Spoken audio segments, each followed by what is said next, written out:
क्या मृत्यु के बाद जीवन होता है? क्या सच में हमारी आत्मा शरीर से अलग हो सकती है? तो आइए जानते हैं कि न्यूरोसाइंस के अनुसार मस्तिष्क में क्या होता है जब हम मृत्यु को करीब से देखते हैं। नमस्कार दोस्तों, क्या मृत्यु के बाद जीवन होता है? क्या सच में हमारी आत्मा शरीर से अलग हो सकती है? क्या उज्जवल प्रकाश, सुरंग और दिवंगत परिजनों से मिलना सिर्फ मानसिक भ्रम है या यह आत्मा के अस्तित्व का प्रमाण है? आज हम आपको कुछ वास्तविक अनुभवों के माध्यम से इन सवालों के जवाब खोजने की कोशिश करेंगे। ये अनुभव विज्ञान और अध्यात्म की सीमा को चुनौती देते हैं। तो आइए इस रहस्य से पर्दा उठाते हैं। मृत्यु के करीब के अनुभव उन अनुभवों को कहते हैं जब कोई व्यक्ति क्लिनिकली मृत घोषित होने के बाद वापस जीवित हो जाता है। ऐसे लोग अक्सर कुछ समान अनुभव साझा करते हैं, जैसे एक अंधेरी सुरंग में प्रकाश देखना, या शरीर के बाहर खुद को देखना, या दिवंगत परिजनों से मिलना, या शांति और आनंद का अनुभव करना। तो आइए जानते हैं कि न्यूरोसाइंस के अनुसार मस्तिष्क में क्या होता है जब हम मृत्यु को करीब से देखते हैं। मृत्यु के करीब मस्तिष्क में ऑक्सीजन की कमी हो जाती है। इससे डोपामिन, सेरोटोनिन और एंडोर्फिन का स्तर अचानक बढ़ जाता है, जिससे शांति और आनंद का अनुभव होता है। प्रीफ्रंटल कॉर्टेक्स और विजुअल कॉर्टेक्स सक्रिय हो जाते हैं, जिससे सुरंग और प्रकाश के दृश्य प्रकट हो सकते हैं। इस स्थिति को वैज्ञानिक डाइंग ब्रेन हाइपोथेसिस कहते हैं। आइए जानते हैं कुछ लोगों का मृत्यु के करीब का अनुभव। पहला उदाहरण है डॉक्टर एबिगेल अलेक्जेंडर का मृत्यु के करीब का अनुभव। डॉक्टर एबिगेल अलेक्जेंडर एक न्यूरोसर्जन थे। उन्हें बैक्टीरियल मेनिंजाइटिस हुआ और वह कोमा में चले गए।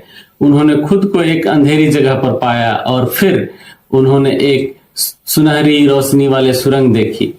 एक महिला ने उनका स्वागत किया, जो बाद में उनकी मृत बहन निकली।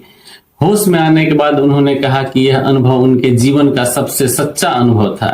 दूसरा उदाहरण है पॉम रेनॉल्ड का मृत्यु के करीब का अनुभव। पॉम रेनॉल्ड को ब्रेन एनेरिज्म के कारण ऑपरेशन करना पड़ा था। सर्जरी के दौरान उनका मस्तिष्क पूरी तरह से बंद कर दिया गया था। उन्होंने खुद को शरीर के बाहर देखा। उन्होंने डॉक्टरों को ऑपरेशन करते हुए देखा और सुना। ऑपरेशन के बाद उन्होंने डॉक्टरों द्वारा बोले गए हर एक शब्द को सटीकता से बताया। तीसरा उदाहरण है डॉक्टर जॉर्ज रिची का मृत्यु के करीब का अनुभव। डॉक्टर रिची को 20 साल की उम्र में निमोनिया हुआ। उन्होंने खुद को शरीर से बाहर पाया। उन्होंने एक दिव्य प्रकाश देखा और आत्मा के साथ पूरी पृथ्वी की यात्रा की।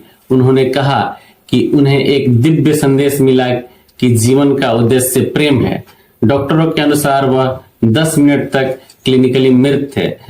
चौथा उदाहरण है भारतीय महिला का अनुभव, पुनर्जन्म का संकेत। एक भारतीय महिला ने एक दुर्घटना के बाद मृत्यु के करीब का अनुभव किया। उसने खुद को शरीर से बाहर देखा। उसने अपने दिवंगत दादा दादी को देखा।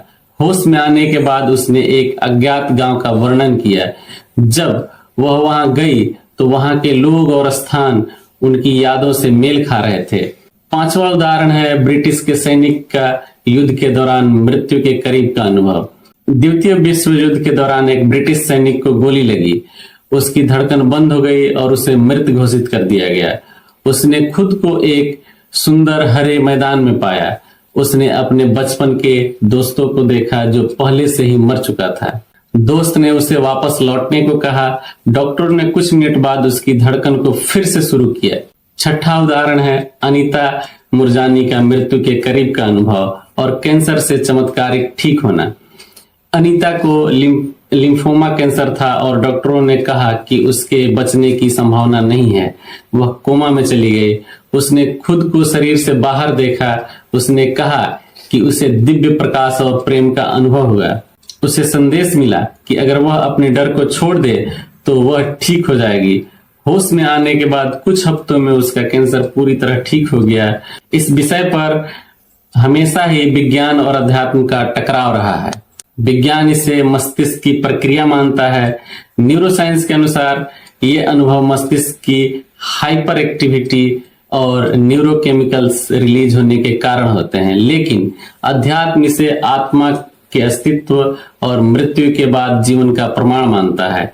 ये अनुभव विज्ञान और अध्यात्म के बीच एक सेतु की तरह है। तो दोस्तों, वीडियो को लाइक करें, शेयर करें और चैनल को सब्सक्राइब करें। और यह जानकारी कैसी लगी कमेंट्स करके जरूर बताएं। धन्यवाद।